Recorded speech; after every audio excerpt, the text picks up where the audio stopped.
Right. Telangana ప్రభుత్వం ఒక కీలక నిర్ణయం తీసుకుంది. ఇంతవరకు బెట్టింగ్ యాప్స్ కలకలం రేపాయి. సినీ, టీవీ ఆర్టిస్టులతో పాటుగా టాలీవుడ్ ఇండస్ట్రీకి సంబంధించి ప్రముఖ హీరోలందరూ కూడా అందులో భాగస్వాములు అవ్వటం, వారికి సంబంధించి నోటీసులు నమోదైనటువంటి పరిస్థితి, కేసులు నమోదైనటువంటి పరిస్థితి. సో అది కీలకంగా మారింది. అయితే ప్రతిష్టాత్మకంగా తీసుకున్నటువంటి తెలంగాణ రాష్ట్ర ప్రభుత్వం కీలకంగా ఒక నిర్ణయం తీసుకుంది. బెట్టింగ్ యాప్స్ కేసులపై ఒక ప్రధానంగా ఒక బృందాన్ని ఏర్పాటు చేయాల్సిన అవసరం దాని గతంలో చాలా వరకు కీలకంగా మారినట్టు నేపథ్యంలో సిఐడికి ఈ కేసును బదిలీ చేసింది. పూర్తి బాధ్యతలు సిఐడి తీసుకుంటే త్వరితగతిన న్యాయం చేయబోతున్నటువంటి దిశగా ప్రభుత్వం ఆలోచించింది. ఆ దిశగా నిర్ణయం తీసుకుంది. సో దీనికి సంబంధించి పూర్తి అప్డేట్స్ అందించేందుకు మా ప్రతినిధి హరీష్ మనకి లైవ్లో సిద్ధంగా ఉన్నారు. హరీష్, చెప్పండి, ప్రధానంగా సిఐడికి అప్పగిస్తే కేసులు కూడా నమోదవడం తగ్గుతుంది, మళ్ళీ ఇలాంటివి పునరావృతం కాకుండా ఉండబోతున్నటువంటి నేపథ్యంలోనే ప్రభుత్వం నిర్ణయం తీసుకుందా? ఈ ప్రభుత్వం నిర్ణయానికి సంబంధించి స్వాగతించే అవకాశం ఉందంటారా? దీనికి సంబంధించి అప్డేట్స్ ఏంటి?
రైట్. ప్రధానంగా కీలకంగా మారినటువంటి తెలంగాణ రాష్ట్ర వ్యాప్తంగా సంచలనం సృష్టించిన నిషేధిత బెట్టింగ్, జూదం యాప్ల కేసు రోజుకో మలుపు తిరుగుతుంది. ఇప్పటికే ఫణీంద్ర శర్మ అనే వ్యక్తి మియాపూర్ పోలీస్ స్టేషన్లో కేసు నమోదు చేయడంతో యాప్స్ ప్రమోట్ చేసినటువంటి ప్రముఖ సినీ నటుల చుట్టూ ఉచ్చు బిగుసుకుంది. చూస్తే లిస్టు కాస్త పెద్దదిగానే ఉంది. ఇంకా టాలీవుడ్ ప్రముఖులకు సంబంధించి సీనియర్ క్యారెక్టర్ ఆర్టిస్టు వరకు అందరూ కూడా ఈ బెట్టింగ్ యాప్లను ప్రచారకర్తలుగా పనిచేశారు. ప్రధానంగా దగ్గుపాటి రానా, విజయ్ దేవరకొండ, ప్రకాష్ రాజు, మంచు లక్ష్మితో సహా మొత్తంగా 25 మంది నటులు కీలకంగా ఉన్నారు. ఇక ఇన్ఫ్లుయెన్సర్లకు సంబంధించి వస్తే ఎంక్వైరీ ఇంకా మొదలు కాలేదు. మరోవైపు పంజాగుట్ట పోలీస్ స్టేషన్లో బెట్టింగ్ యాప్స్ ప్రమోషన్ వ్యవహారంలో బుల్లితెర నటులు, యాంకర్లు హర్షసాయి, విష్ణుప్రియ, లోకల్ బాయ్ నాని ఇలా 11 మందిపై కేసు నమోదైంది. అటువైపు యాంకర్ శ్యామ్లా కూడా, విష్ణుప్రియ వీళ్ళందరూ కూడా అక్కడ విచారణకు హాజరయ్యారు.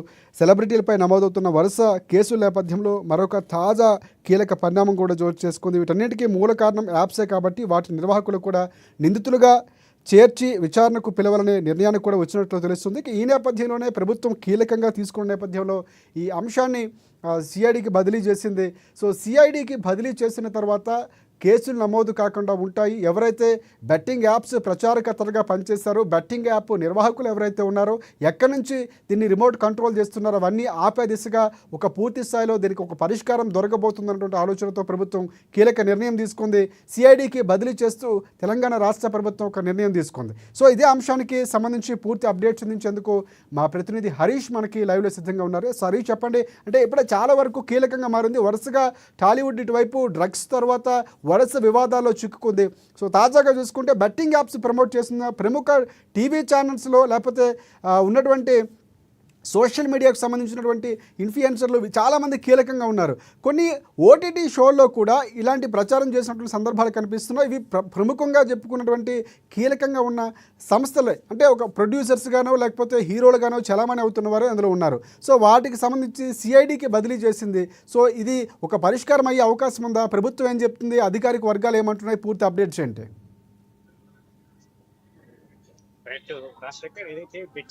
ఏదైతే యాప్కి సంబంధించి కూడా ఇప్పుడు ఈ కేసు రోజు రోజుకు కీలక మలుపు తిరుగుతా ఉన్నది. బెట్టింగ్ సంబంధించి కూడా ఒకవైపు ఈ యాప్స్ కి సంబంధించి కూడా రాష్ట్ర ప్రభుత్వం నిషేధించింది. దానిపైన కూడా నిర్వాహకులకు సంబంధించి కూడా ఏదైతే సంబంధించి ఐడెంటిఫై చేసేందుకు కూడా ఇప్పటికీ ఒకవైపు రాష్ట్ర పోలీస్ వ్యవస్థ కూడా పనిచేస్తున్న నేపథ్యం అయితే కనిపిస్తుంది. ఈ రోజు సంబంధించి కూడా ఈ కేసును సిఐడికి బదిలీ చేసింది. దీంట్లో లోతైన విచారణ జరిపించాలి. ఇంకా బెట్టింగ్ యాప్స్ వల్ల ఇప్పటికే చాలా వరకు ఆర్థిక నష్టాల్లో కూరుకుపోయారు. ఇంకా మరికొంతమంది చాలా వరకు ఈ బెట్టింగ్ యాప్స్ వల్ల కూడా తమ ప్రాణాలు తీసుకున్నారు. సంబంధించి కూడా ఆత్మహత్యలు చేసుకున్నారు.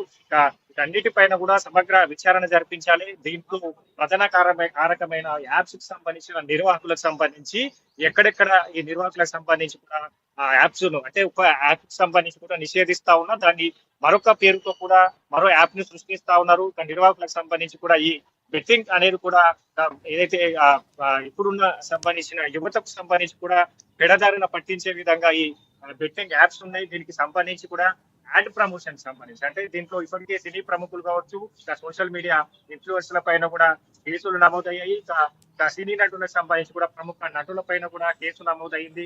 ఎఫ్ఐఆర్ ఫైల్ అయిన నేపథ్యం అయితే కనిపిస్తా ఉన్నది. ఎందుకంటే ఇట్లాంటి నిషేధిత యాప్స్ కి సంబంధించి కూడా వాళ్ళు ప్రమోషన్ చేశారు. సోషల్ మీడియా వేదిక కూడా ప్రమోషన్ చేయడం జరిగింది. దాంతో పాటుగా ప్రముఖ మాధ్యమాల ద్వారా కూడా ప్రమోషన్ జరిగింది. అంటే పూర్తిగా దీనికి సంబంధించి కూడా యువతను ఆకట్టుకునే విధంగా కూడా ఈ ప్రమోషన్ వల్ల కూడా చాలా వరకు నష్టపోయారని కూడా ప్రధానంగా ఎఫ్ఐఆర్ లో సంబంధించి కూడా వీళ్ళపైన ఏదైతే కేసులు కూడా నమోదయ్యాయి.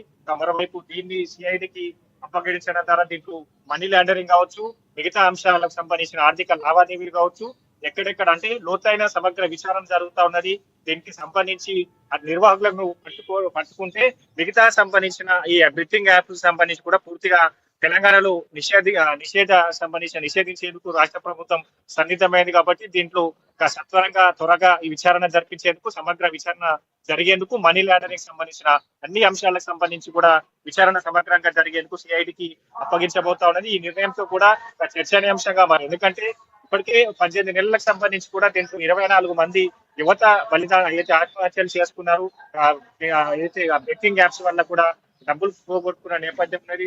తర్వాత ఇట్లాంటి యాక్ట్స్ సంబంధించి కూడా ఒకటి తర్వాత ఒకటి పుట్టుకొస్తా ఉన్నాయి. కాబట్టి వీటన్నిటిని ఏరివేత దిశగా కూడా రాష్ట్ర ప్రభుత్వం సన్నిద్ధమైంది. దాంతో భాగంగానే సిఐడికి సంబంధించిన విచారణ కావచ్చు, మిగతా సంబంధించిన పూర్తిగా మనీ లాండరింగ్ అంశాలు కావచ్చు. అంటే ఇక పూర్తిగా ఈ కేసుకు సంబంధించి కూడా సెలబ్రిటీల పైన కూడా ఎఫ్ఐఆర్లు నమోదయ్యాయి. కాబట్టి వాళ్ళను సాక్ష్యాధారులుగా కూడా చేర్చేందుకు సిఐడి ఎంక్వైరీ జరుగుతూ ఉంటుంది. ఎందుకంటే దీంట్లో నిర్వాహకులకు సంబంధించి ప్రధానంగా నిందితులుగా ఉంటారు.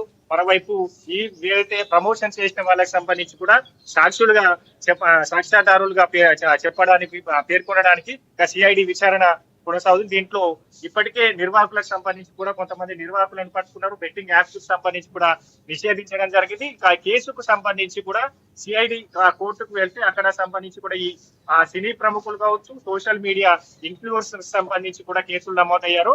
వాళ్ళకి సంబంధించి కూడా పూర్తిగా సాక్షులుగా మారబోతా ఉన్నారు. దాని తర్వాత ఈ సంబంధించిన నిందితులకు సంబంధించి కూడా యాప్స్ నిర్వాహకులకు సంబంధించి కూడా నిందితులుగా మారబోతున్నారు. వాళ్ళకి సంబంధించి కూడా కఠిన శిక్షలు పడబోతా ఉన్నాయి. ఇక మరిన్ని రోజులకు సంబంధించి కూడా తెలంగాణలో బెట్టింగ్ యాప్స్ కి సంబంధించి కూడా పుట్టుకొచ్చేందుకు ఈ అంశాలన్నిటికి సంబంధించిన నిషేధాజ్ఞలు పడనే ఉన్నాయి. ఇప్పటికే తెలంగాణలో సంబంధించి కూడా బెట్టింగ్ యాప్స్ పైన నిషేధాలు కొనసాగుతున్నాయి. ఏరివేత దిశగా కూడా చాలా వరకు యాప్స్ కి సంబంధించి కూడా దాన్ని రిమూవ్ చేయడం జరిగింది. ఇక మిగతా సంబంధించి ఇక పేరు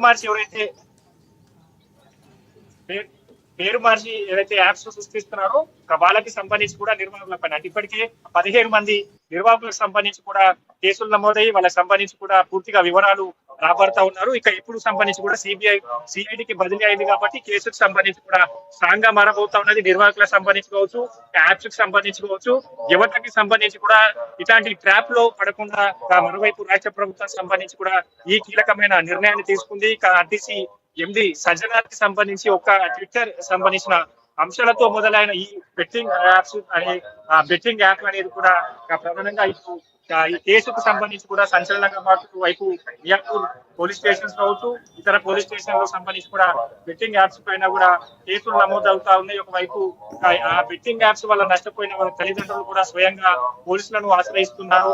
ఆత్మహత్యలు చేసుకున్న వారు కూడా స్వయంగా పోలీసులను ఆశ్రయిస్తా ఉన్నారు. కాబట్టి మొత్తంగా ఈ బెట్టింగ్ యాప్స్ అనేది సిఐడి అప్పగించేందుకు రాష్ట్ర ప్రభుత్వం సంచలనాత్మక నిర్ణయం తీసుకుందని చెప్పొచ్చు. ఈ నిర్ణయం వల్ల కూడా ఇక ఇప్పుడు ఎవరైతే సినీ ప్రముఖులు కావచ్చు, ఇన్ఫ్లుయెన్సర్ గా కేసులు నమోదయ్యాయో వాళ్ళకి సంబంధించి కూడా కోర్టులో సాక్ష్యాలు చెప్పేందుకు వాళ్ళను పిలిచే అవకాశం అయితే కనిపిస్తుంది. ఇక దీంట్లో ప్రధానంగా నిందితులుగా మార్చేందుకు నిర్వాహకులని నిందితులుగా మార్చేందుకు సిఐడి ఎంక్వైరీ జరుగుతా ఉంటది. దాంట్లో రైట్. పూర్తిగా ఒకటి ఈ అంటే యాప్స్ ప్రధానంగా వల్ల ఇతర ఎస్ హరీష్ అంటే ఇందులో కీలకమైనటువంటి ప్రకాష్ రాజు లేకపోతే ప్రభాస్ వీళ్ళ పేర్లు కూడా వినిపించే వీరికి సంబంధించి కూడా కేసులు నమోదు చేసినటువంటి పరిస్థితి ఉంది.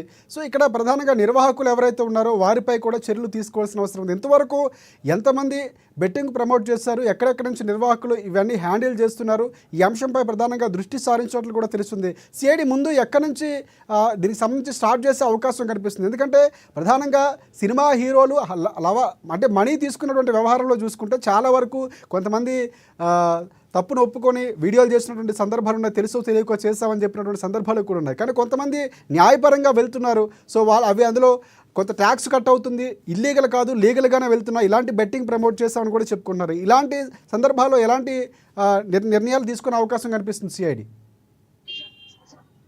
రైట్. సిఐడికి సంబంధించి కూడా ఇప్పటికే 19 మందికి సంబంధించి కూడా ఈ యాప్ లో పేర్లకు సంబంధించిన యాప్స్ లేవు. వాటన్నిటిపైన కూడా కేసులు నమోదు చేసింది. ఇక మియార్పూర్ పోలీస్ స్టేషన్ లకు సంబంధించి కూడా 19 ఈ బెట్టింగ్ యాప్స్ కు సంబంధించి కూడా నిందితులుగా చేరుస్తూ వాటిపైన కేసులు నమోదు చేసింది. ఇప్పటికీ వాళ్ళకి సంబంధించి కూడా ఆ వివరాలు కావచ్చు, వాళ్ళకి సంబంధించిన అడ్రస్ ను రాబట్టి ఆ పనిలో నిమగ్నమైంది. ఇంకా మొత్తంగా 19 మందికి సంబంధించి ఈ జాబితాలో జంగ్లీ రమ్మీ .com తో పాటుగా ఆంధ్ర 365 అంటే ఇట్లాంటి ఆ యాప్స్ అన్ని 19 యాప్స్ కి సంబంధించి కూడా బెట్టింగ్ యాప్స్ ఉన్నాయి. దాంట్లో పేరు మార్చి మరొక యాప్స్ సృష్టిస్తా ఉన్నారు. వీటన్నిటికి సంబంధించి కూడా అడ్రస్ కనుక్కునే పనిలో ఇప్పటికే పోలీసు ఏదైతే రాష్ట్ర పోలీసులు కూడా ఈ అడ్రస్ కనుక్కునే పనిలో నిమగ్నమైనారు. దాంతో సిఐడికి బదిలీ చేస్తే త్వరగా సంబంధించి కూడా ఈ 2 దర్యాప్తు బృందాలు కూడా ఆ దర్యాప్తు ఏదైతే అడ్రస్ వాళ్ళ వివరాలు తెలుసుకొని సంబంధించి కూడా స్వతంత్రంగా జరుగుతూ ఉంటది. కాబట్టి ఈ అంశాలకు అన్నిటికి సంబంధించి కూడా ఇప్పుడు ఈ 19 యాప్స్ కి సంబంధించి కేసులు నమోదయ్యాయి. దాంతో ఇక దీంట్లో ఇప్పటికే అంటే 980 మందికి సంబంధించిన యువత దీంట్లో నష్టపోయారు. వాళ్ళకి సంబంధించి కూడా బెట్టింగ్ యాప్స్ లో ఈ ప్రమోషన్ సినీ ప్రముఖులు కావచ్చు, సోషల్ మీడియా ఇన్ఫ్లుయెన్సర్ ఎవరైతే ఉన్నారో వాళ్ళకి సంబంధించిన సోషల్ మీడియా ప్రమోషన్ ద్వారా కూడా దాదాపుగా 980 మంది ఈ దీంట్లో నష్టపోయారు. ఆర్థికంగా చాలా వరకు నష్టపోయిన సంబంధించిన యువత ఉన్నారు. మరోవైపు దీంట్లో అప్పుల్లో కూరుకుపోయి ఆత్మహత్యలు చేసుకున్న వారు కూడా ఉన్నారు. అంటే దాదాపుగా ఈ 15 నెలల్లో 980 మంది నష్టపోయారు. 24 మంది సంబంధించి కూడా ఆత్మహత్యలు చేసుకున్నారు.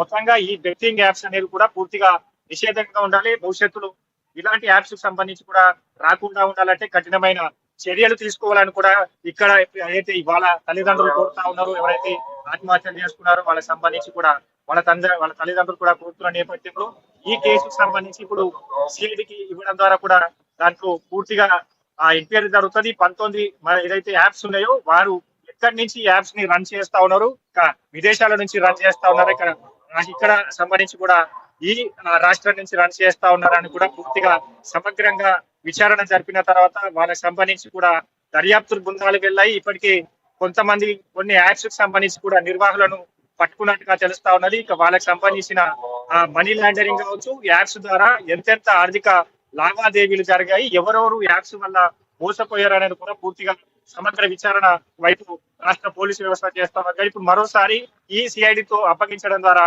ఈ కేసుకు సంబంధించి కూడా త్వరగా పూర్తి అయ్యే అవకాశాలు అయితే కనిపిస్తా ఉన్నాయి. ఇక దీంట్లో సిఐడికి అప్పగించడం ద్వారా ఇప్పుడైతే ఎవరైతే సినీ ప్రముఖులు ఇన్ఫ్లుయెన్సర్ గా ఎఫ్ఐఆర్ నమోదైందో వాళ్ళకి సంబంధించి కూడా సాక్ష్యాధారులుగా మార్చే అవకాశం ఉంది.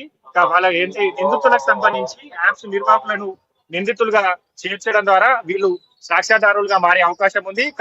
వాళ్ళకి సంబంధించి కూడా కోర్టులో ఏదైతే సంబంధించి కూడా సాక్ష్యాన్ని చెప్పే అవకాశాలు అయితే కనిపిస్తా ఉన్నాయి. కాబట్టి ప్రధానంగా నిందితులను కఠినంగా శిక్ష పడాలని కూడా ఇప్పుడు రాష్ట్ర ప్రభుత్వం ఈ నిర్ణయాన్ని తీసుకుంది. దీంతో యాప్స్ నిర్వహిస్తా ఉన్నారు వాళ్ళకి సంబంధించి కూడా కఠిన శిక్ష పడే అవకాశం అయితే ఉంది. దాంతో యాప్ తో ఎవరెవరు నష్టపోయారు, ఎంతమంది ఆర్థిక లావాదేవీలతో నష్టపోయారు, ఎవరెవరు ఆత్మహత్యలు చేసుకున్నారు, ఒక 19 యాప్స్ వల్లనే దాదాపుగా 980 మంది నష్టపోయారంటే ఇంకా ఇట్లాంటి యాప్స్ ఎంతవరకు ఉన్నాయి. ఇప్పటికే దాదాపు 100కు పైగా యాప్స్ సంబంధించి కూడా వాడిని తీసేసిన నేపథ్యం ఉంది, రిమూవ్ చేశారు. సంబంధించి ఇప్పుడు 19 యాప్స్ సంబంధించి కూడా కీలకంగా మారబోతున్నాయి.